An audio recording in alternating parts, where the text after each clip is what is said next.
Hello guys, അപ്പോൾ നമുക്കിന്നൊരു ചെമ്മീൻ തീയലായാലോ. അപ്പോൾ ആദ്യം തന്നെ പാത്രത്തിലോട്ട് കുറച്ച് തേങ്ങയും 3-4 ഉള്ളി എടുക്കണം. എന്നിട്ട് ഇതൊന്ന് ഫ്രൈ ചെയ്ത് കൊടുക്കണം കേട്ടോ. അപ്പോൾ ഡീപ് ഫ്രൈ ചെയ്ത് കരിക്കാൻ നിൽക്കണ്ട, ഒന്ന് കളർ മാറി വരുമ്പോഴത്തേക്ക് നമുക്ക് പൊടിയൊക്കെ ഇട്ട് കൊടുക്കാവേ. അപ്പം നമ്മുടെ തേങ്ങ ഒരു ഏകദേശം പരുവായിട്ടുണ്ട്.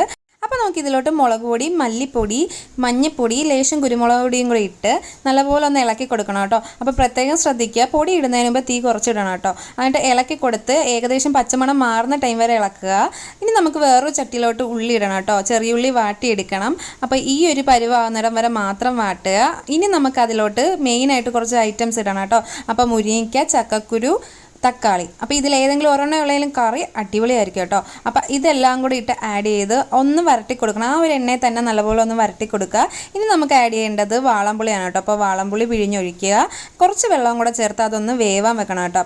അപ്പോൾ ഇതൊന്ന് വെന്ത് വരുന്ന ടൈമിൽ നമ്മൾ വറുത്ത് മാറ്റി വെച്ചൊരു ഐറ്റം ഉണ്ടല്ലോ, അപ്പോൾ അത് നമുക്ക് എടുക്കാം കേട്ടോ. അപ്പോൾ അത് നല്ല പേസ്റ്റ് പരുവത്തിൽ അരച്ചുകൊണ്ട് വരണം കേട്ടോ. കണ്ടില്ലേ, ഈ ഒരു മിക്സ്ചർ ഈ ഒരു ടൈപ്പ് തന്നെ വരണം കേട്ടോ. നല്ല കുഴമ്പ് പരുവത്തിൽ വരണം, വെള്ളം കൂട്ടിയൊന്നും അടിക്കാൻ നിൽക്കണ്ട കേട്ടോ. അപ്പോൾ ഇത് നമുക്കിനി ഇതിനകത്തോട്ട് ആഡ് ചെയ്ത് കൊടുക്കാം. ആഡ് ചെയ്ത് നല്ലപോലെ ഒന്ന് തിളച്ച് വരണം. ഇനി നമ്മൾ ഇതിനകത്തോട്ട് നമ്മുടെ ചെമ്മീൻ ഇട്ട് കൊടുക്കണം കേട്ടോ. അപ്പോൾ വലുതും ചെറുതും ഒക്കെ ആയിട്ട് പല തരത്തിലുള്ള ഉണ്ട് കേട്ടോ. അപ്പോൾ നമ്മൾ വീശാൻ പോകുമ്പോൾ ഇങ്ങനെ പല ടൈപ്പിലുള്ളതായിരിക്കും കിട്ടുന്നത്, ഒരുപോലെ നമ്മൾ വാങ്ങിച്ചാലേ കിട്ടത്തുള്ളൂ. ഇനി ഇതിലോട്ട് ഉപ്പിട്ട് കൊടുക്കണം കേട്ടോ. ലാസ്റ്റായിട്ട് കറിവേപ്പില ഇട്ട് കൊടുക്കണം. എനിക്ക് ലാസ്റ്റ് കറിവേപ്പില ഇടുന്നതാണ് എപ്പോഴും ഇഷ്ടം കേട്ടോ. അപ്പോൾ ഈ ഒരു പരുവത്തിൽ നമ്മുടെ കറി സെറ്റായിട്ട് വന്നിട്ടുണ്ട്. അപ്പോൾ എപ്പോഴും കറി വെള്ളം കൂട്ടാതെ ഇങ്ങനെ ഇത്രയും പറ്റിച്ചെടുക്കുന്നതാണ് കേട്ടോ നല്ലത്. പിന്നെ ഓരോരുത്തരുടെ ഇഷ്ടം. അപ്പോൾ എനിക്കിങ്ങനെ എടുക്കുന്നതാണ് ഇഷ്ടം. നിങ്ങൾ ഈ റെസിപ്പി ഉറപ്പായിട്ടും ട്രൈ ചെയ്ത് നോക്കണം. എന്താണെങ്കിലും നിങ്ങൾക്ക് ഈ റെസിപ്പി ഇഷ്ടപ്പെടും. അപ്പോൾ ഓക്കെ, ഇന്നത്തെ വീഡിയോ ഇത്രയൊക്കെ ഉള്ളൂ കേട്ടോ. അപ്പോൾ അടുത്ത വീഡിയോ ആയിട്ട് കാണാം. ടാറ്റാ.